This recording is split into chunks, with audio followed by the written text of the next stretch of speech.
চলো আজকে একটা রেসিপি শেয়ার করা যাক। রেসিপিটার নাম তোমরা ক্ষীরোদ কাতলাও দিতে পারো, বাট এটা একটু আমি নিজের স্টাইলে বানিয়েছি, একটু অন্যরকম লাগতে পারে। প্লিজ জাজ করো না, অনেক রকম রেসিপি দেখে এটা বানানো। ফার্স্টে ফ্রেশ কাতলা মাছের পিস নিয়ে নেওয়া হয়েছে, তারপরে পেঁয়াজ রসুন আদা কেটে নিয়েছি, আর আরেকটা পাত্রে কাজু বাদাম কিশমিশ আর পোস্ত, ওটাকেও ভিজিয়ে রাখতে হবে কিছুক্ষণ। তারপর মাছটাকে ব্রাউন করে ভেজে নিতে হবে। তোমরা চাইলে যেরকম তোমরা ভাজা খাও সেরকম ভেজে নেবে, আমি একটু কড়া ভাজা খেতে ভালোবাসি তাই এইভাবে ভেজেছি।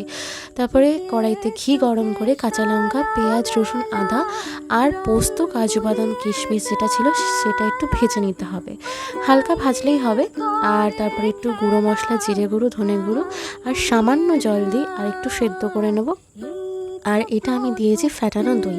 তারপর ভালো করে যখন জিনিসটা একটু শুকিয়ে আসবে তখন সেটার পেস্ট তৈরি করে নেব। তারপর কড়াইতে আবার একটু ঘি গরম করে, বা তোমরা তেলও দিতে পারো, শুকনো লঙ্কা ফোড়ন দিয়ে পেস্টটা দিতে হবে যতক্ষণ না সেটা শুকিয়ে তেল ছাড়ছে। তারপর আমরা ভাজা মাছগুলো দেবো। ও হ্যাঁ, ভাজা মাছগুলো দেওয়ার আগে একটু জল অ্যাড করতে হবে। লাস্টে নামানোর আগে গরম মশলা ছড়িয়ে পরিবেশন করলেই রেডি আমাদের ক্ষীরোদ কাতলা। তো তোমরাও বাড়িতে বানিও। আর রান্নাটা কিন্তু খুব টেস্টি হয়েছিল। তো এরকমই আরও ভিডিও আমার চ্যানেলে আসবে, প্লিজ সাবস্ক্রাইব অ্যান্ড ফলো করতে ভুলো না। দেখা হচ্ছে নেক্সট কোনো ভিডিওতে, ততক্ষণের জন্য বাই, সবাই ভালো থেকো।